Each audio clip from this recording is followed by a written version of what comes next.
Guys, I don't know if you're gonna believe me or not, pero yung kilala ko na RN, registered nurse, na pumupunta sa akin sa bahay para magpagluta push, is diba, yan yung isa sa mga reason ko bakit ako nabuntis. Barley ako, nagluta ako, kasi hindi ako naniniwala dati na makakapagbuntis yung gluta. Pero dati kasi hindi talaga ako nagugluta kasi hindi inaalaw dahil nga may bukol ako sa breast ko. Tapos nung inalaw na ako ng doktor ko, sabi niya, careful ka lang, baka mabuntis ka, at yun nga, nabuntis na din ako. Bago pa nangyari yan, kakilala kami sa isang suki ko lang sa mga Wear Me products ko. Tapos, ayun, nagpapagluta push na kami, mga trabahante ko sa Wear Me, ako, yung nani, hanggang sa na-stop nung nalaman kong buntis ako. Tapos, 'di ba, kakapanganak ko lang. Si Gem ko, 'di ba, na antibiotic siya. So, i-discharge kami ng hospital basta may magko-continue sa kanyang meds na registered nurse, hindi yung matapos pa lang mag-aral, wala pang license, basta registered nurse. And then I remember him. Siya po, yes po. And then nagulat ako, girl. Nakita kami ulit kasi siya yung nagbibigay ng meds ni baby 3 times a day for 4 consecutive days ata yon. Oo. Tapos, girl,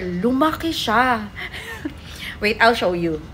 Grabe, naging ganito pala siya kataba dati. Naubusan kasi siya ng client dahil lahat ng client niya na nagpapagluta push is nabuntis. So, ginawa niya, nag-travel sila ng jowa niya. Very kain siya, girl. Ganyan siya lumaki. As in. Eto pa. Tada, girl, ang laki niya talaga. Sabi ko, anong nangyari? Ba't ganyan ka lumaki? Tapos ano yung ginawa niyang paraan? Dahil nga, nakita na kami in person, hindi na siya ganyan kalaki, girl. Wait, meron tayong date dito ha, para may proof talaga. Ayan. So, yan siya, yung Zoom natin kanina. That's May 16, alas 8 ng gabi. Tapos, i-compare natin sa kanyang body ngayon. Guys, this is very trending. Kilala to ng mga pampapayat ngayon, but it's quite expensive. Pero sa kanya, US supplier siya. Nabibili niya lang ng mura. Wala siyang physical store, of course. So, mabibenta niya din ng mura kasi wala siyang babayarang rent. And girl, registered nurse yan siya sa Lanang Premier, so you don't need to worry. Kaya nga iniisip ko, di ba pa dede moms ako ngayon? Sabi namin ni Bobby, pag ako lumaki ng bongga kasi bumigat yung timbang ko ngayon, mag-a-avail ako nung ginawa niya. Okay, here's another proof ng April 21, 10:50 AM. That's him. From 104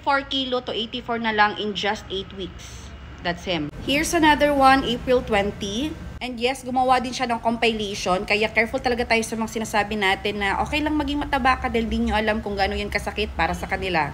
And eto na yung kasalukuyang katawan niya. Ayan, yung uniform niya medyo maluwang na at very happy na siya. Tingnan niyo naman yung improvement, girl. In just 8 weeks, Diyos ko, kahit pa mag-exercise ka, hindi mo yan mabawasan ng 20 kilos sa 8 weeks lang. Kailangan talaga ng pampaslim, girl. Very trending ito na pampaslim na kahit mga artista ay gumagamit nito. At ginagawang modelo pero super duper expensive lang siya, lalo-lalo kung may physical store, may pangalan ka. But this one sa kanya, US yung supplier niya. US brand siya, pero makukuha mo lang ng mura at registered nurse yun siya ha. Then para lang yan siyang insulin. Yung iba kasi mahal kasi per session siya or per vial siya, depende talaga yun siya. Sa kanya is yung per vial is nasa 7.5 lang ata, tapos 6 shots na yan siya. Per shot po babawas sa'yo up to 2 kilo. Oh, san ka? At saka pwede yan siya sa mga nasa-start up pa lang, hindi siya high dosage, nasusuka ka or what, yung mga side effect. Basta lang ay wala kang ganang kumain. And isa sa mga seller ko ay mag-a-avail nito mamaya yung first session nila dito sa bahay at i-document ko din to para naman may proof pa ako sa inyo. Kasi girl, kahit ako hindi ako makapaniwala, ang mura lang sa kanya, tapos ganun talaga yung effect niya. And I don't think na within 2 months, ganun na kaagad yung bawas sa kanya kung exercise lang talaga yung puhunan niya, girl. And wag kayong mag-alala kasi kung mag-a-avail kayo, siya yung tutusok sa inyo, and then for the next session is kayo na. Sa kanya 6 shots talaga, tapos sulit na sulit, ubos na ubos mo yung per vial, tutusok mo lang sa taba or sa bilbil or what.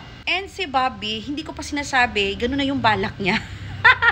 Sabi niya, Bobby, kapag lumaki ka, mag-avail ka din yan na. Pa syempre, kilalang-kilala ko yung ano. And napakabait na tao nito ni si Sir Ken, kaya deserve na deserve niya pasalamatan kasi talagang hindi niya din kami iniwan ng anak ko, si Baby Gem. Simula nung umalis kami sa ospital para mapagpatuloy lang yung antibiotic niya. Kaya super duper thank you, Sir Ken, and I'm so happy na yan na yung na-achieve mo sa buhay. Kasi talagang big achievement din yung papayat ka, girl, ha? Kasi mag-lose weight ka, yung iba, depressed na nagkakaroon ng anxiety dahil sa laki nila. But then again, gusto ko maka-help sa mga gusto ding pumayat na nasa stress na din, at the same time walang time mag-exercise. So go for this na. If you want this, let me know para ma-endorse ko siya sa inyo. So swerte ka kapag nakita mo tong video. I'm so excited sa mga susubok. Just let me know if you're interested kasi I will be the first one na magiging masaya kapag na-achieve niyo yung gustong katawan or timbang.